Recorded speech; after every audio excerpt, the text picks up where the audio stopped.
In a time when we hear so many heartbreaking and horrible stories in the news, when tragedy is covered over triumph, I'd like to tell you an inspirational story of a heroic young woman. At the age of 3 years old, Olivia Wadsworth had a cancerous tumor surgically removed from her ovaries. She recovered like a champion and continued a normal childhood until age 10, when she collapsed and became unconscious. The news her family received was the worst. Olivia had a malignant brain tumor. She was rushed into surgery. For the next 9 months, Olivia was unable to talk or move her body. There was even a time she was blind. Her family clung to prayer as Olivia clung to life. Then, one day, in a very hushed and labored voice, Olivia spoke the words, "gift shop." Then she said, "I love you." 15 months after that first surgery, Olivia was finally able to hold a pencil, and the first thing she drew was a picture of her favorite character, one she'd invented herself, Stanley the Dragon. Now, 10 years later, at the age of 20, Olivia has written 3 books, I have one right here, for children about Stanley the Dragon, and spoken to elementary schools, high schools, and libraries about her triumph to overcome. Today, I'd like to welcome to the show Olivia Wadsworth and her father, Jack. Olivia, Jack, it's a pleasure to have you here. Thank you. Thank you. Olivia, first of all, where did you get the idea in the first place for Stanley Stick Dragon? Well, years ago in the 4th grade, we had an author named Brian Davis come to our school's book fair. And this author, Brian Davis, he wrote a dragon's book, and the dragon on the cover was just so intriguing. After I bought the book, I tried to draw the dragon on the cover of the book, and I could do it. I got pretty darn good.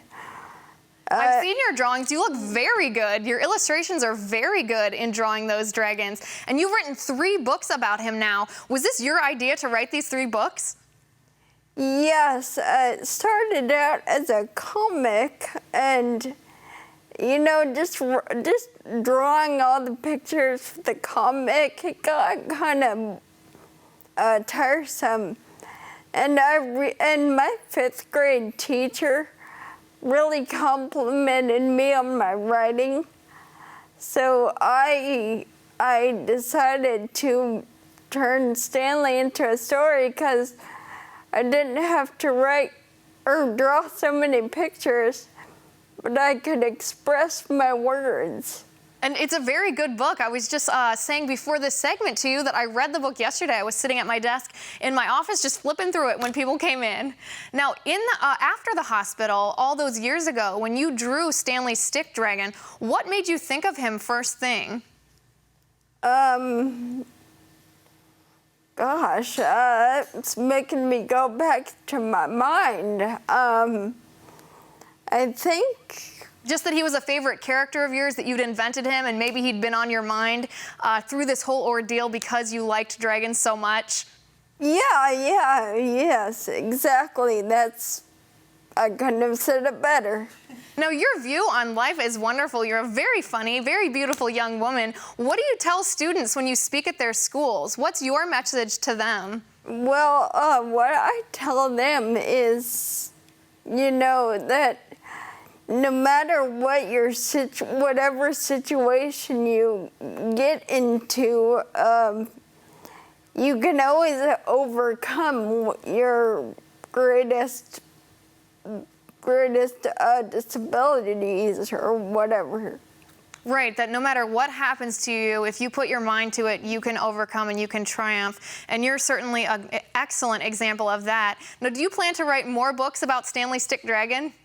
I do, yeah. I plan to write books throughout my life, and I want to possibly pass it down to my kids, because Stanley is a dragon, for Pete's sake, and he will live for a long time. He will. I read that fact in your book yesterday, actually, that dragons live for hundreds of years. Is that correct? Yeah, it depends on the species of dragon.